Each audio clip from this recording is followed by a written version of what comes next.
En el nombre del Padre, del Hijo, del Espíritu Santo. Amén. Ven, Espíritu Santo, y llena los corazones de tus fieles, y enciende en ellos el fuego de tu amor. Envía tu Espíritu Creador, y se renovará la faz de la tierra. Estamos estudiando el Catecismo de la Iglesia Católica, segunda parte, la celebración del misterio cristiano, segunda sección, los 7 sacramentos de la Iglesia.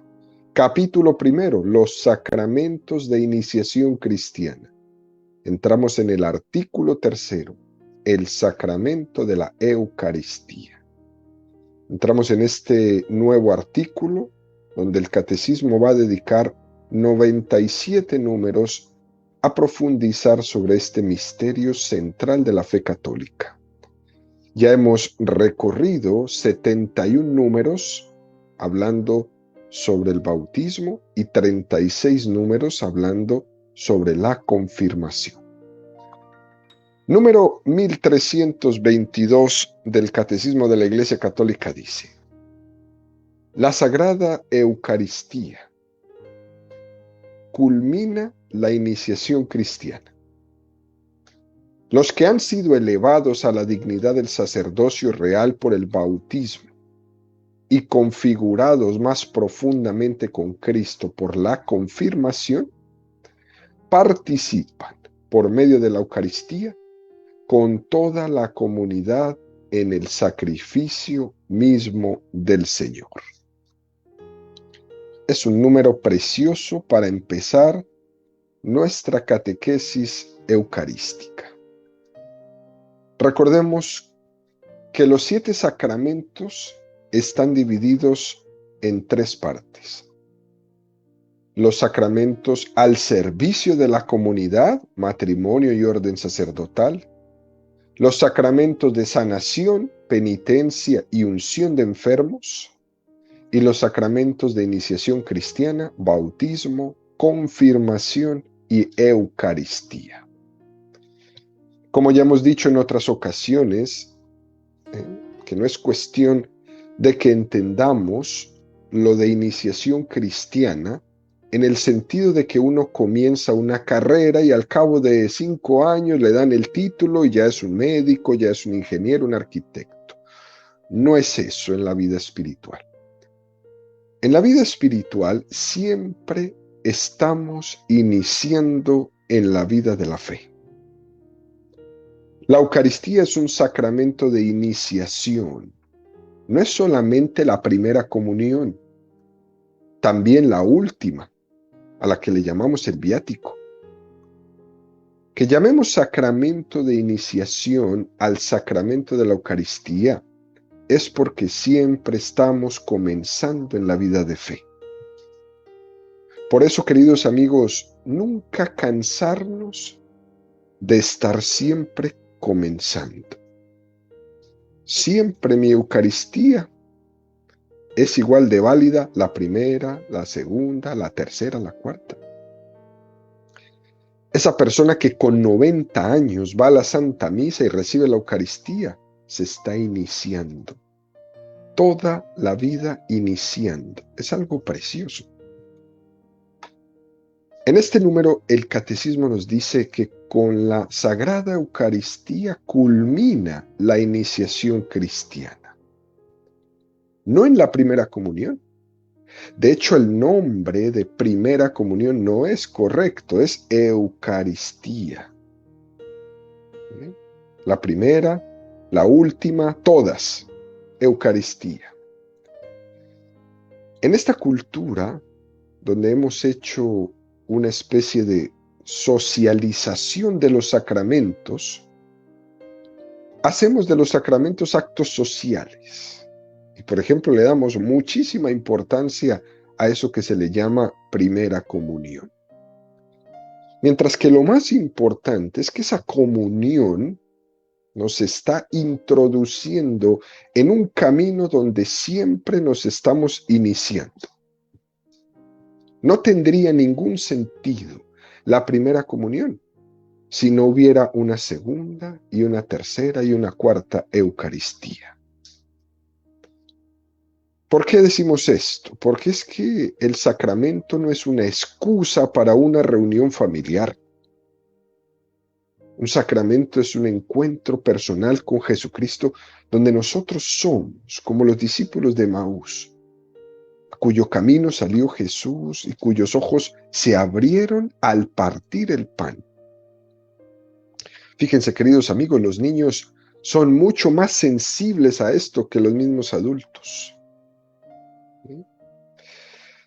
Nos puede llamar la atención el orden en el que nosotros, los que celebramos la liturgia latina, recibimos los sacramentos: bautismo, confirmación y Eucaristía. Fíjense el orden. Bautismo, confirmación, Eucaristía. Se elige este orden porque el sacramento de la confirmación, como lo hemos dicho, está totalmente unido al del bautismo. Como ya hemos comentado, históricamente incluso se recibía al mismo tiempo. En la Iglesia de Oriente todavía se recibe así, el mismo día. Pero por cuestiones de catequesis, el orden que este catecismo nos propone es primero el bautismo, luego la Eucaristía y luego la confirmación. Y ante esto tenemos aquella gran figura que era el Papa San Pío X, el Papa de los niños, que además es el patrono de nuestra arquidiócesis de Atlanta. San Pío X quiso adelantar esa primera comunión para que los niños pudieran recibirla antes de la confirmación y los niños pudieran encontrarse con Jesús a una edad temprana. El Papa San Pío X entendió perfectamente aquella preciosa frase de Jesús en Mateo 19:14: dejad que los niños se acerquen a mí.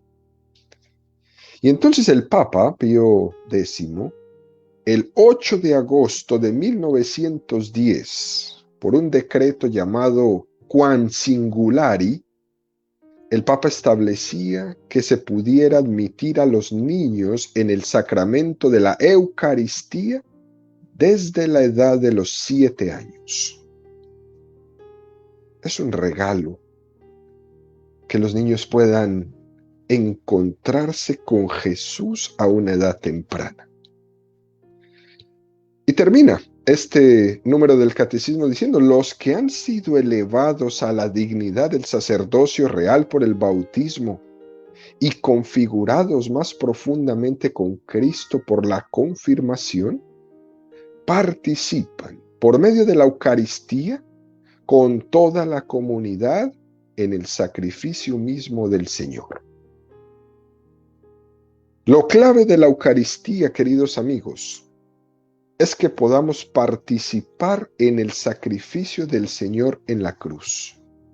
Por eso decimos: anunciamos tu muerte, proclamamos tu resurrección, ven Señor Jesús. O también decimos: cada vez que comemos de este pan y bebemos de este cáliz, anunciamos tu muerte, Señor, hasta que vuelvas. Son unas respuestas del pueblo en la liturgia que son preciosas. Incluso, queridos amigos, el Padre Pío de Pietrelcina, San Padre Pío, él decía que en la Eucaristía revivía la pasión y muerte de Jesús, que la Eucaristía es como estar presentes en el Monte Calvario, que en la Eucaristía es donde se nos da la ocasión de estar con Juan al pie de la cruz de Jesús.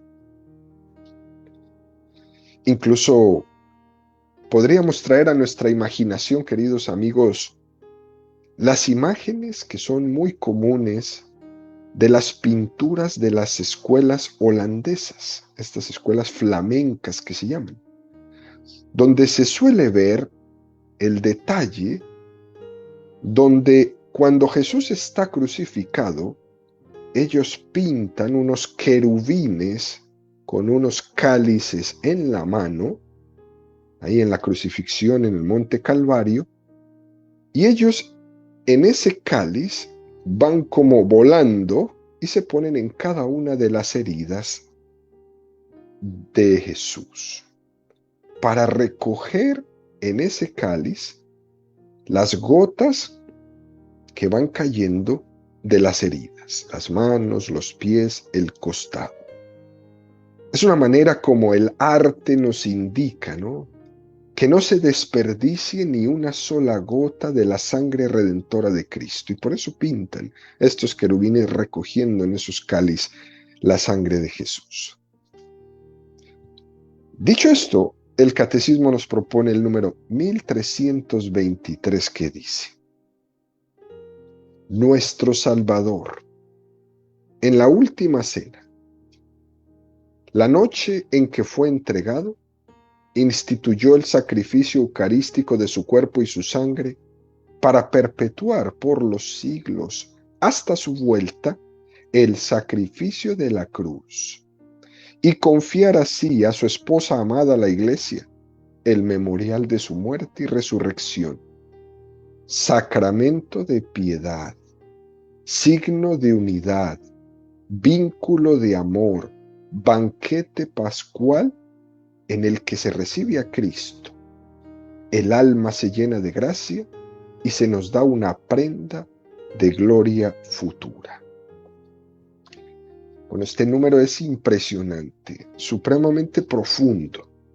Y es un texto que está tomado del Concilio Vaticano II, específicamente del documento Sacrosanctum Concilium, que hemos hablado muchas veces alrededor de la liturgia, donde se habla en una forma clara de la Eucaristía como la perpetuación, el memorial de la muerte y la resurrección de Cristo. Es un sacramento estrechamente ligado al sacrificio de la cruz, la Eucaristía, y se le llama la dimensión sacrificial de la Eucaristía. ¡Qué cosa más hermosa! ¿Por qué esto? Porque uno de los errores que se ha extendido en los años después del Concilio Vaticano II en algunos lugares del mundo, incluso haciéndole decir al concilio lo que el concilio no dijo, haciendo incluso caricaturas del Concilio Vaticano II, es el error de reducir la Eucaristía solamente a un aspecto de fiesta y de banquete, olvidando todos los demás aspectos. Sí, la Eucaristía es una fiesta, sí, la Eucaristía es un banquete, pero no es solamente eso.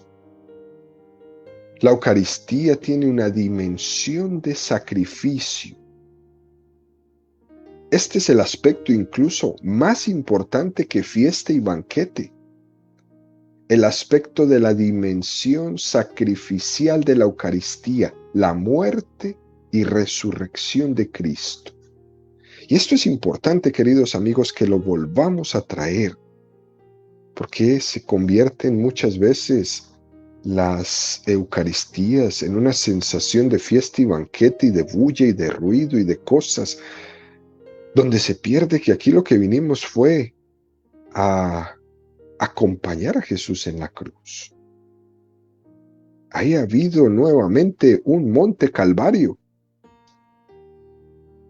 Y tenemos que cuidar de acercarnos a la Eucaristía tomando solamente un aspecto, ¿no? El de fiesta o el de banquete, o también solamente el de muerte y resurrección de Cristo, ¿no?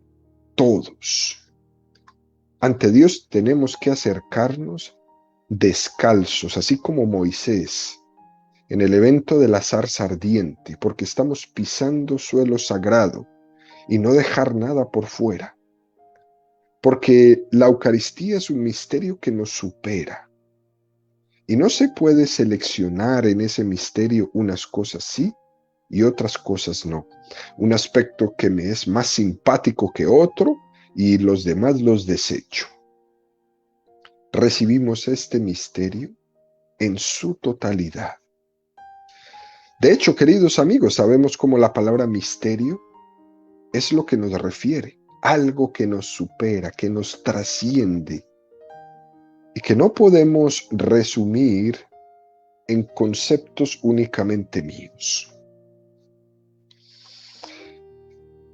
Este aspecto en que la Iglesia presenta en nuestro catecismo el sacramento de la Eucaristía como una dimensión sacrificial de la muerte y la resurrección de Cristo, es importante traerlo.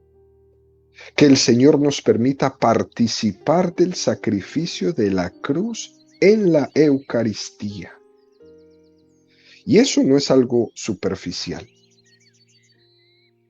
Fíjense, queridos amigos, el hecho de que instituyera este sacramento en la víspera de su pasión, en el Jueves Santo, Jesucristo siendo plenamente consciente de lo que iba a vivir, está adelantando al sacramento lo que al día siguiente va a acontecer.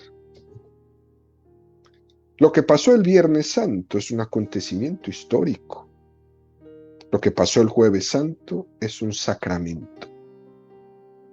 En el sacramento de la Eucaristía está como extraído del tiempo, del espacio, del lugar, lo que aconteció el Viernes Santo en el Monte Calvario.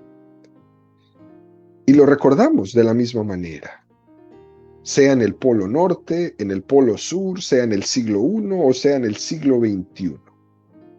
Nosotros en la Eucaristía celebramos lo que aconteció en un día concreto, lo que ocurrió históricamente en el Monte Calvario. Un acontecimiento salvífico que ocurrió en la historia, pero que al mismo tiempo trasciende la historia. Y que cuando celebramos la Eucaristía, Jesucristo se hace presente de nuevo hasta que Él vuelva. Esto es hermosísimo, porque además se lo confió a la Iglesia para que fuera ella la que lo hiciera. Así como nos dice este número del Catecismo, confió así a su esposa amada, la Iglesia, el memorial de su muerte y resurrección. Porque Jesucristo el Jueves Santo no solo dijo, tomad y comed, este es mi cuerpo, tomad y bebed, esta es mi sangre que se derrama por vosotros, sino que añadió, haced esto en memoria mía.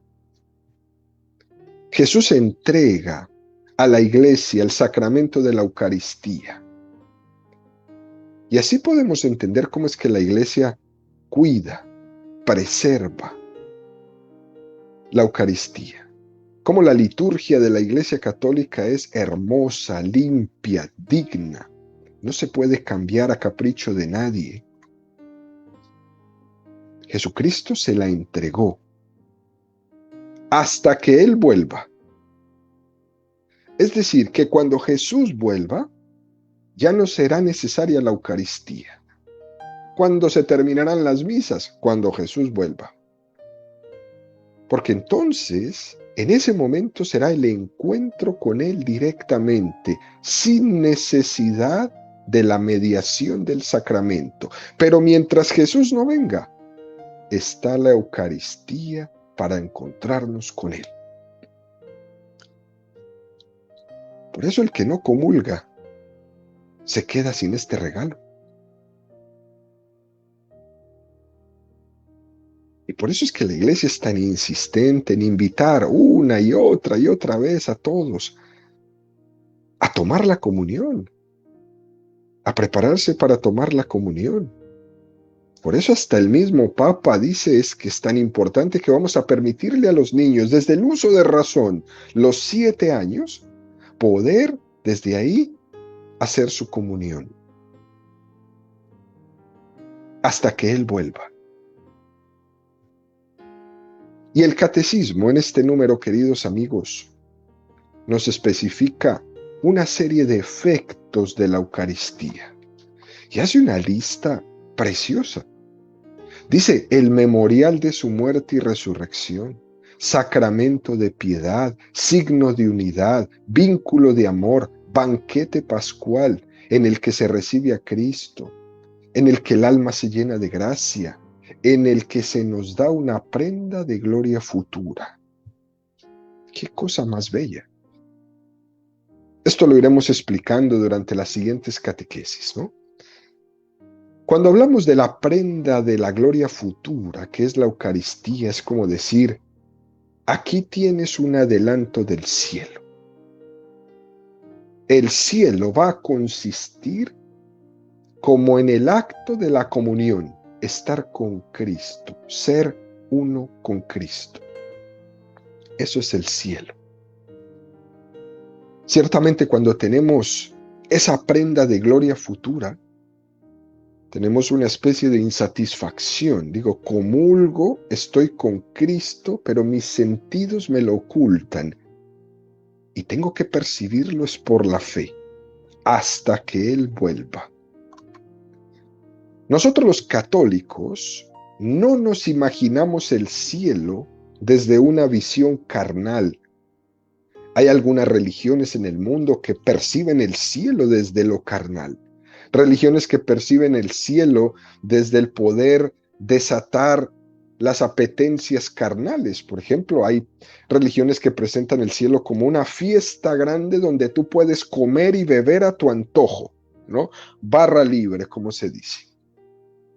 Hay religiones que prometen que en el cielo los hombres tendrán 99 vírgenes para cada uno de ellos. Es como una barra libre de las mujeres. No, eso no es el cielo. Para nosotros los católicos, el cielo es estar con Cristo y hacer de Él nuestro gozo. El cielo es el momento de la comunión, solo que será perfectamente gozado y eternizado cuando Él vuelva. Y cuando uno entiende esto, queridos amigos, entonces entiende aquello que decía Santa Teresa de Jesús: quien a Dios tiene, nada le falta, solo Dios basta. Cuando uno entiende eso, no necesita nada más. El alma se llena de gozo. Y saben, expresiones más bonitas, y todo le sale bien. También nos dice el catecismo, en estos efectos de la Eucaristía, que es un vínculo de amor. Cuando celebramos la Eucaristía, hay una forma de unir el mandamiento de Jesucristo, del amor, y lo que es el sacramento de la Eucaristía. Fíjense, queridos amigos, curiosamente, el Evangelio de San Juan, que es el último evangelio que se escribió, San Juan ya tenía conocimiento de los otros evangelios, Mateo, Marcos, Lucas, donde en esos tres evangelios se narraba de una manera más detallada la institución de la Eucaristía. Por tanto, San Juan no repitió de nuevo el pasaje de la institución de la Eucaristía. San Juan le añadió una cosa que no estaba en Mateo, Marcos y Lucas, que fue el lavatorio de los pies, donde Jesús da el mandamiento del amor. San Juan tenía una intencionalidad: darle contenido, darle significado a la institución de la Eucaristía como vínculo de amor. Eso es algo precioso. Si yo, que soy vuestro maestro, he hecho esto con vosotros, también vosotros tenéis que hacer esto mismo entre vosotros. Al final, el amor es entregarse por el otro. Al final, el amor es olvidarse de uno mismo. Es más, queridos amigos, hacer esto, entregarse por el otro, es un milagro ya en sí mismo. Y el sacramento de la Eucaristía es una llamada al amor. En ese lavar los pies, que tu vida sea alimento para el otro. A veces damos y ofrecemos cosas como excusa para no entregarnos personalmente, para no lavar los pies. Ese amaos los unos a los otros como yo os he amado es el vínculo máximo del amor. Y además, es en el sacramento de la Eucaristía donde Él dice esto de amaos unos a otros. Fijémonos, amigos, cómo hay un tremendo cambio en el modelo del amor que nos mandaban los mandamientos de Moisés. Ama al prójimo como a ti mismo. Y el modelo del amor que Jesús instituye el Jueves Santo, cuando dice, amaos como yo os he amado. Moisés dijo, ama al prójimo como a ti mismo. Y Jesús dice, amaos como yo os he amado. Es un cambio tremendo, porque entonces la pregunta es, ¿y cómo me amó Jesús? Hasta el sacrificio de la cruz. Y ese sacrificio de la cruz lo voy a recordar en cada Eucaristía. Voy a hacer memoria. Jesús en la cruz nos está enseñando cómo amar al prójimo, con qué medida se ama. Lo normal es que en el amor al prójimo nos pida crucifixión a nuestros horarios, a nuestros planes, a nuestras agendas, a nuestra economía. No se puede amar verdaderamente sin crucificarse, sin abrazar la cruz. No existe amor sin cruz. Y si a usted el amor no le duele, es mentira. No es de flores y chocolates como en este día. Es de abrazar la cruz, que es redentora. En este mundo nos han metido también la idea de que ¿para qué amar tanto? Yo sé que tengo que amar, pero ¿y si abusan de mí? Y dejamos de amar por pensar en esto. ¿Sí? Dejamos de amar por pensar en que no se vayan a aprovechar de mí. Y cuando esto es así, ya le estamos poniendo una medida demasiado baja al amor. Cuando realmente la auténtica medida del amor es amar sin medida. Y nosotros no tenemos que tener tanto miedo a que se aprovechen o a que abusen de nuestro amor, porque ese es el ejemplo de Jesucristo. El ejemplo nos lo dan, por ejemplo, nuestras madres.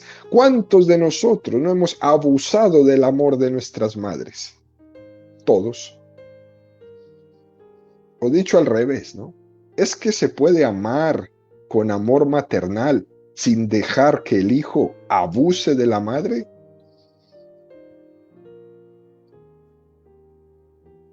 Por eso se habla de que la Eucaristía es vínculo de amor. Ninguno está más vinculado al amor de nadie que al amor de su madre. Eso es trasladar a nuestra vida el mandato de Cristo en la institución de la Eucaristía. Que tu vida sea alimento para los demás, que coman todos de ti.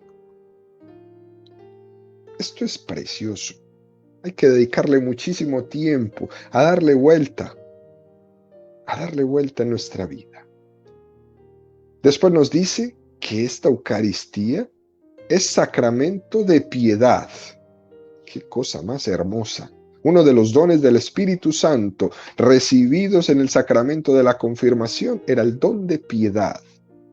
El don de piedad es tener una con naturalidad con Dios, donde uno sabe intimar con Dios. En esos ratos de oración que podamos darnos cada uno de nosotros, procurar llegar a lo más íntimo con Dios. Incluso podríamos preguntar, ¿cuál es el momento más íntimo con Dios? Sin lugar a dudas, es el momento de la comunión eucarística. Y en ese momento de la comunión eucarística, el catecismo nos dice que nos puede ayudar mucho esa oración de alma de Cristo, santifícame. Cuerpo de Cristo, sálvame. Sangre de Cristo, embriágame. Agua del costado de Cristo, lávame. Pasión de Cristo, confórtame. Oh buen Jesús, óyeme. Dentro de tus llagas, escóndeme. No permitas que me separe de ti. Del enemigo malo, defiéndeme. En la hora de mi muerte, llámame y mándame ir a ti, para que con tus santos te alabe y te bendiga por los siglos de los siglos. Amén. Una oración preciosa en el momento más íntimo que un ser humano pueda tener con Dios, que es el momento de su comunión. Una oración que ayuda a recibir el don de piedad en la Eucaristía, el don de intimidad, esa capacidad de fundirnos con Cristo en la Eucaristía. Al final, queridos amigos, dejar que la Santísima Trinidad inhabite en cada uno de nosotros.